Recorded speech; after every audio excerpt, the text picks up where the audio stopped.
चलिए अब हम देखते हैं भारत के भौतिक भाग में इसका नदियों में, नदी तंत्रों में इसका तीसरा भाग। अभी तक आपने देखा सिंधु नदी तंत्र तथा गंगा नदी तंत्र के बारे में। अब हम देखेंगे ब्रह्मपुत्र नदी तंत्र, जो क्या करती है, भारत में उत्तरी मैदान का निर्माण करती है। चलिए हम देखते हैं ब्रह्मपुत्र नदी तंत्र के बारे में। ब्रह्मपुत्र नदी तंत्र के बारे में अगर हम देखते हैं, थोड़ा मैप में इसको देखते हैं, जहां से सिंधु नदी निकलती है राकसताल से, उसी के पास से ही ब्रह्मपुत्र नदी भी निकलती है। तो यह तिब्बत में होते हुए, तिब्बत में बहते हुए भारत के अरुणाचल प्रदेश राज्य में प्रवेश करती है तथा उसके बाद ये असम में बहती है। यह जो नदी है इसे तिब्बत में सांगपो नदी कहा जाता है तथा यह भारत में जब प्रवेश करती है तब इसे ब्रह्मपुत्र नदी नाम दिया जाता है। अगर हम इसकी बात करें तो अरुणाचल प्रदेश में छोटे से भाग से होती हुई असम में पहुंचती है तथा असम में बहुत विस्तृत क्षेत्र और सबसे अधिक सर्वथा चौड़ाई में सर्वाधिक भाग ग्रहण करती है ब्रह्मपुत्र नदी तथा इसके यहीं पे इसकी सहायक नदी लोहित इसके पास आती है और उसके बाद धीरे यहाँ से बहते हुए बांग्लादेश में आकर के सुंदरबन डेल्टा के पास मिल जाती है। अगर इसकी हम बात करते हैं तो यह जो क्षेत्र है यह सर्वाधिक असम में है, इसलिए असम में क्या होता है, यहाँ जो वर्षा होती है लगभग 200 सेंटीमीटर में होती है। अगर सर्वाधिक क्षेत्र असम में होने के कारण यहाँ इसके आसपास के मैदानों में चाय की खेती की जाती है और जो समतल मैदान है वहां पर चावल तथा जूट की खेती की जाती है। अगर जब बांग्लादेश में पहुंचती है तो इसका जैसे आप जानते हैं यमुना नदी होती है, यमुना नदी होती है, उसी प्रकार इसका जो नाम होता है जमुना हो जाता है। आपने पढ़ा था गंगा नदी का बांग्लादेश में पहुंचने के बाद पद्मा नाम हो जाता था तथा ब्रह्मपुत्र का बांग्लादेश में पहुंचने के बाद जमुना नाम हो जाता है। अब हम देखते हैं, अभी तक हमने जाना कि नदी तंत्रों के बारे में जिनसे क्या होता है, मैदानों का, उत्तरी मैदानों का निर्माण होता है। अब हम जानेंगे भारत के पठारी भाग के बारे में। अभी तक आपने पढ़ा हिमालय, हिमालय के बाद आपने पढ़ा नदी तंत्र जिसमें आपने पढ़ा उत्तरी मैदान के निर्माण हेतु। अब हम देखेंगे पठारी भाग। चलिए हम पठारी भाग के लिए देखते हैं भारत का पठारी भाग। चलिए हम देखते हैं पठारी भाग। पठारी भाग, सबसे पहले हम पठार की बात करते हैं, पर्वत तथा पठार। आपने पहले पढ़ा पर्वतीय भाग, उसके बाद आप पढ़ रहे हैं पठारी भाग। पर्वत क्या होता है, पर्वत की जो शिखाएं होती हैं वो बहुत ही ऊंची ऊंची होती हैं तथा पठार जो होते हैं वो इनकी शिखाएं बहुत ऊंची नहीं होती। और कहीं कहीं पे ऐसा होता है कि पठार जो होता है, जो स्थल भाग होता है उसके धस जाने से जो उठा हुआ भाग दिखाई देता है उसे ये हम क्या बोलते हैं, पठार बोलते हैं। अगर इसकी बात करते हैं तो यह दक्षिण क्षेत्र में पाया जाता है, यह भारत के लगभग दक्षिण क्षेत्र में पाया जाता है। आपने पढ़ा था कर्क रेखा के नीचे भाग जो प्रायद्वीपीय भाग है इसे हम दक्षिण भारत कहते हैं। अगर इसकी ऊंचाई की बात करें, यहाँ जो भी पठार हैं उनकी लगभग ऊंचाई 600 मीटर से जो 600 मीटर है जो समुद्र तल से है। अब अगर यहाँ की बात करें तो यहाँ की जो प्रमुख नदी है नर्मदा है। नर्मदा आप जानते हैं भारत की ऐसी दो नदियां, नर्मदा तथा ताप्ती, जो पश्चिम दिशा की ओर बहती हैं, बाकी लगभग नदियां जो हैं वो पूर्व दिशा की ओर बहती हैं। ये जो नदियां हैं पठार से निकली हुई हैं। यह नदी मध्य प्रदेश के अमरकंटक से निकली हुई है।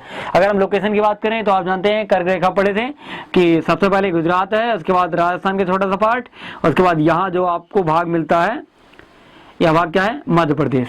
तो मध्य प्रदेश से निकली हुई यह नदी जो है आकर के अरब सागर में मिलती है इस प्रकार से, यह भ्रंश घाटियों से बहती है। अब अगर यहाँ की बात करें तो ये जो पठारी भाग हैं खनिजों की दृष्टि से बहुत ही इंपॉर्टेंट है। यहाँ पे प्रमुख खनिज, भारत के प्रमुख खनिज इसी पठारी भाग से ही हमें प्राप्त होते हैं, जिसमें हम देखते हैं मुख्य खनिजों में कोयला, मैग्नीज, लोहा, अभ्रक तथा चूना। यह जो नदी है नर्मदा नदी, यह पठारी भागों को दो भागों में बांटती है। सबसे पहले हम छोटा नागपुर व मालवा का पठार तथा दूसरा क्या है, दक्षिण का मुख्य पठार। या ये जो दोनों पठार हैं मुख्य रूप से नर्मदा नदी है इनको क्या करती है, विभाजित करती है। अब हम जानेंगे छोटा नागपुर व मालवा का पठार क्या है, उसके बाद हम जानेंगे दक्षिण का मुख्य पठार क्या है। चलिए हम जानते हैं छोटा नागपुर व मालवा का पठार।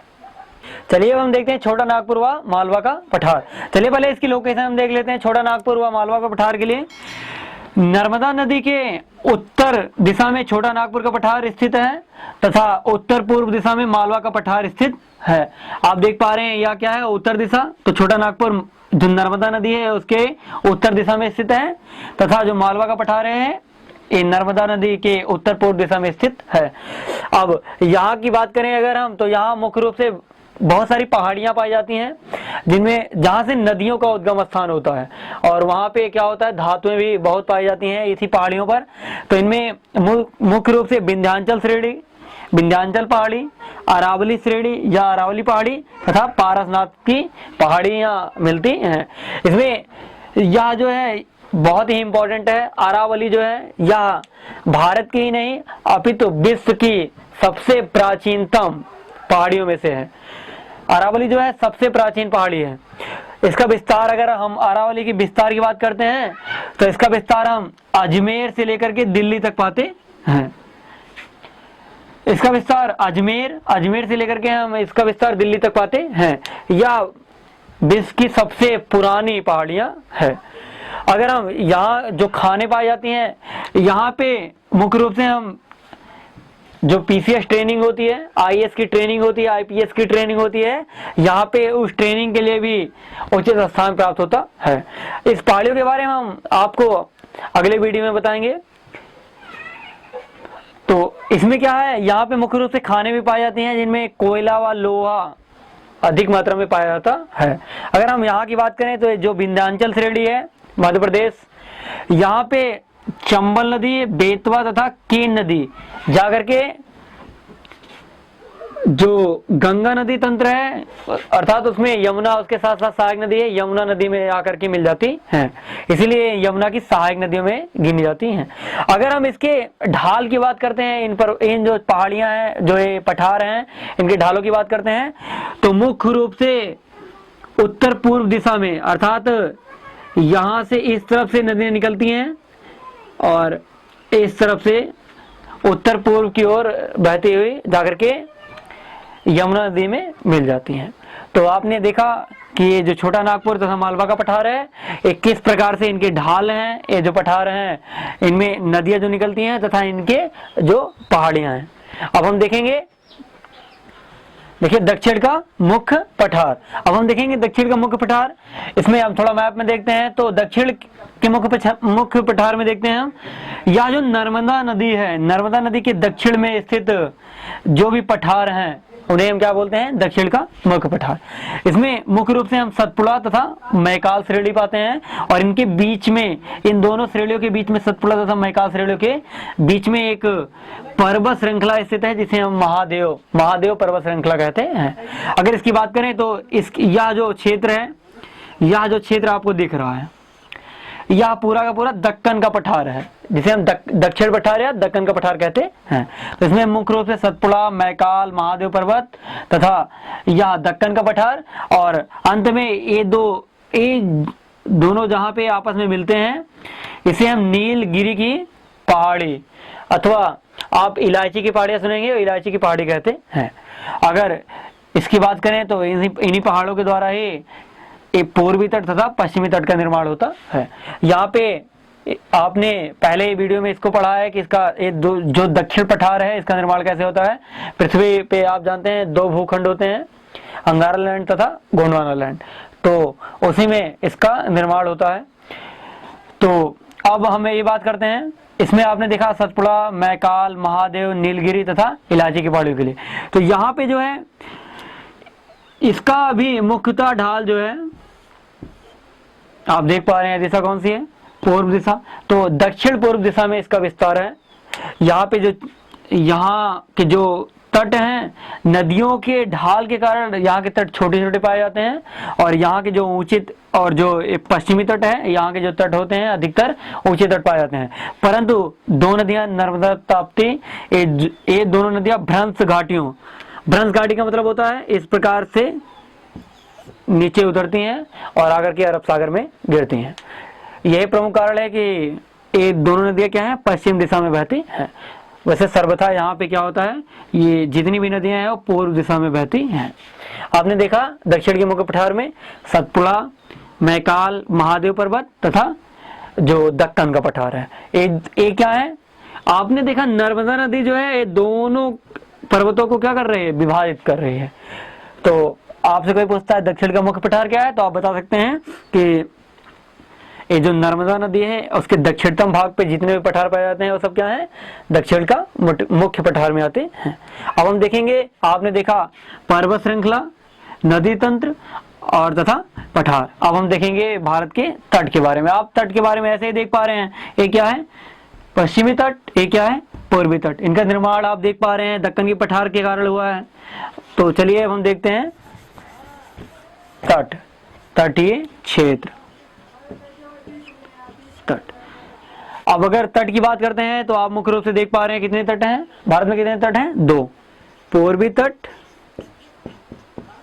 तथा पश्चिमी तट।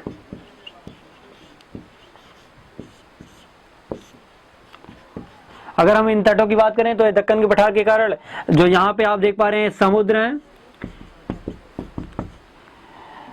इन पठारों के बाद जो भी मैदानी क्षेत्र पाया जाता है, इन पठारों को छोड़ करके जो भी मैदानी क्षेत्र पाया जाता है उन्हें हम क्या बोलते हैं, तट। क्या बोलते हैं, तट।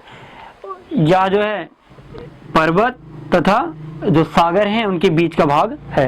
एक खेती के लिए बहुत उपयुक्त है, यहाँ पे खेती भी की जाती है। यहाँ जो ये क्षेत्र है यहाँ पे जलोढ़ मिट्टी पाई जाती है तथा यह जो क्षेत्र है इस पे काली मिट्टी पाई जाती है। यहाँ इधर महाराष्ट्र की दिशा में तथा गुजरात की दिशा में, तो यहाँ यह जो है कपास की खेती के लिए बहुत ही उपयुक्त होती है। अर्थात इस क्षेत्र में कपास की खेती बहुत आसानी से की जा सकती है। अब देखिए पूर्वी तट के बारे में तथा पश्चिमी तट के बारे में। चलिए हम इसको थोड़ा मैप में देखते हैं। तो आप देख पा रहे हैं ये क्या है, ये क्या है पश्चिमी तट, ये क्या है पूर्वी तट। अभी आपको बताया गया कि जो पूर्वी तट है इसमें क्या है, यहाँ की नदियां सर्वाधिक इधर ही ढाल है, तो इधर की ओर क्या होती है, नदियां सर्वाधिक प्रवाहित होती हैं। नदियों के सर्वाधिक प्रवाहित होने के कारण यह तट जो है काफी कटा छटा है, अर्थात नदियां इसको काट करके आकर के बंगाल की खाड़ी में गिर जाती हैं। तो यह जो तट है पूर्वी तट क्या है, काफी कटा छटा है। और दूसरी बात, अगर दूसरी इसकी बात करते हैं तो इस तट की ऊंचाई सर्वाधिक नहीं है, इसके मुकाबले यह जो तट है इससे ऊंचा तट है। तो इसकी ऊंचाई क्या है, इस तट की पूर्वी तट की ऊंचाई क्या है, बहुत ही कम है, इसलिए नदियां इसको काट करके प्रभावित हो जाती हैं। और पश्चिमी तट की बात करते हैं तो इसी के विपरीत है, यहाँ पे बहुत ही इस तट को नदियां बहुत ही कम काट पाती हैं क्योंकि इनकी ऊंचाई सर्वाधिक है और इधर ढाल ना होने के कारण नदियां इधर प्रभावित नहीं होती हैं। अब हम देखते हैं, आपने देखा पूर्वी तट था, पश्चिमी तट। अब हम देखते हैं मरुस्थलीय भाग। चलिए मरुस्थल के बारे में देखते हैं। आप जानते हैं मरुस्थल ये दो शब्दों से मिलकर बना हुआ है, मरु धन स्थल, अर्थात ऐसा स्थलीय भाग जो उत्पादन के क्षेत्र में क्या होता है, बहुत ही कम होता है, अर्थात यहाँ पे बहुत ही कम उत्पादन होता है। और यहाँ पे मरु होता है, अर्थात सर्वाधिक आपको क्या मिलती है, रेतीली जमीन मिलती है या तो कम उत्पादित जमीन मिलती है। यहाँ पे जो मिट्टियां होती है कम उत्पादित होती हैं, यहाँ पे झाड़ियां अधिक पाई जाती हैं। तो भारत में जो मरुस्थल क्षेत्र है यह राजस्थान में है और भारत का सबसे बड़ा मरुस्थल जो है थार का मरुस्थल है जो राजस्थान में स्थित है। अब हमें क्या देखना है, आपको बताया गया था कि भारत के भौतिक भाग को मुख्य रूप से 5 भागों में बांटा गया था, परंतु उसमें आप एक भाग और देखे थे जिसे हम बोले थे द्वीपीय भाग। जिस द्वीपीय भाग में आपने देखा था, इधर आपने देखा था अंडमान निकोबार द्वीप समूह, इधर आपने देखा था लक्षद्वीप समूह। तब द्वीपीय भाग की अगर बात करते हैं हम,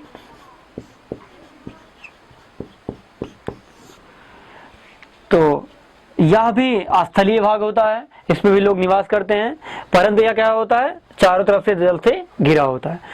तो छोटे छोटे टापू द्वारा बनाया गया ऐसा स्थलीय क्षेत्र जहाँ पे लोग निवास करते हैं उसे क्या बोलते हैं, द्वीप। और जब परस्पर द्वीप जो होते हैं आपस में मिल जाते हैं तो उन्हें हम क्या बोलते हैं, द्वीप समूह।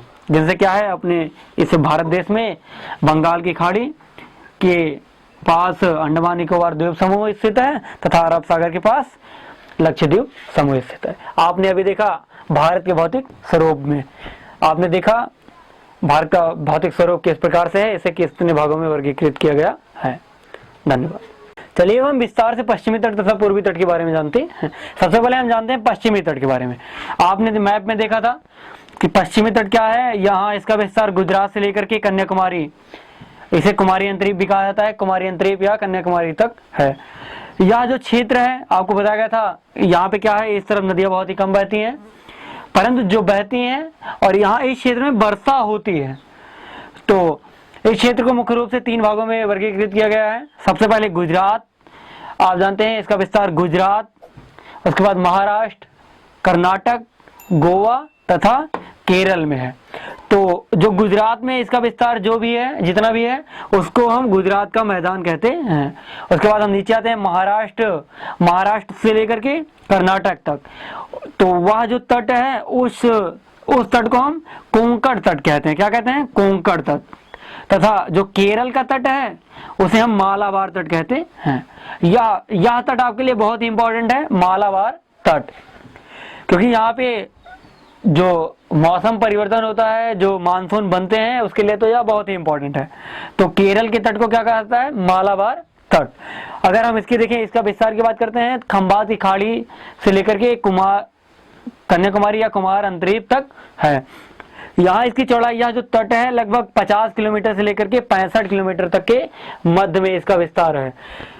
अगर यहाँ पे उत्पादन की बात करते हैं, यहाँ पे नदी जैसे वर्षा होने के कारण जूट, चावल, गन्ना, नारियल, रबर तथा तंबाकू आदि का उत्पादन हो पाता है। अगर यहाँ पे देखें तो जो जल विद्युत है, अर्थात जल से बनने वाली लाइट है, उसका भी विकास हो पाया है। अब हम देखेंगे पूर्वी तट के बारे में। आपने देखा कि ये क्या है, 3 भागों में ये वर्गीकृत किया गया है। अब हम देखते हैं पूर्वी तट। चलिए हम देखते हैं पूर्वी तट। अगर हम इसके विस्तार की बात करते हैं तो इसका विस्तार जो है उड़ीसा राज्य से लेकर के कन्याकुमारी तक है। अगर हम इसकी चौड़ाई की बात करते हैं तो यहाँ पे लगभग यह तट काफी चौड़ा तट है। यहाँ पे इसकी चौड़ाई लगभग 450 किलोमीटर से लेकर के 750 किलोमीटर तक है।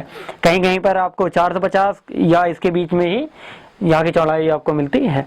अगर यहाँ पे उत्पादन की बात करें, चावल, रबड़, नारियल, तंबाकू आदि उत्पादित होते हैं। यहाँ इस तट की ओर अधिक से अधिक ढाल है। ऐसी ढाल के कारण क्या है, यहाँ जो नदियां इस तट की ओर प्रवाहित होती हैं, जिसमें महानदी, कृष्णा, कावेरी तथा गोदावरी नदियां हैं। इन नदियों के जमों के कारण यहाँ पे क्या होता है, कहीं कहीं पे जम जाती हैं, तो वहां पे डेल्टा, छोटे छोटे डेल्टा के निर्माण करती हैं। और डेल्टा के निर्माण करने के उपरांत यहाँ पे क्या होता है, बालू के टीले जो होते हैं उनका निर्माण होता है।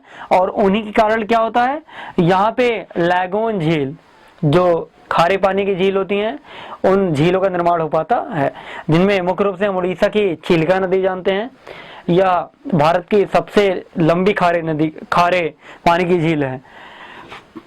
तो मुख्य रूप से इन नदियों के द्वारा ही जो बालू के टीलों का निर्माण होता है, और उन्हीं के द्वारा ही छोटे छोटे खारे पानी की झीलों का निर्माण हो पाता है।